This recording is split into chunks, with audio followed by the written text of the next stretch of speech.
Akiamũkĩra ũteithio ũyũ, mũnini wa minista wa ũgima wa mwĩrĩ Rashid Aman augĩte ũteithio ũyũ nĩ ũkũhũra njeki rũhonge rwa ũthuthuria gũkinyanĩria kĩhoto ngero-inĩ cia ũnyitani wa kĩahinya na gũteithĩrĩria andũ gũkũrana mĩĩrĩ ya endwa ao arĩa makwĩra mĩtino-inĩ. It will really go a long way in sustaining the chain of evidence and therefore ensuring that justice is given not only to the suspects but also to the complainants.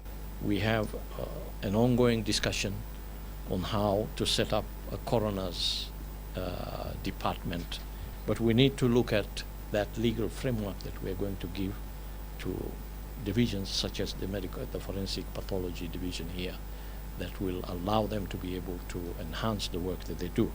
Nake barũthi wa Ngeretha gũkũ bũrũri-inĩ Jane Marriott augĩte bũrũri wa Ngeretha nĩ ũgũthiĩ na mbere na kũnyitĩrĩra Kenya makĩria harĩ ũthuthuria wa ngero cia tharĩkĩra cia itoi. I hope this equipment will help preserve crucial evidence required to identify and convict terrorist offenders, bringing them to justice.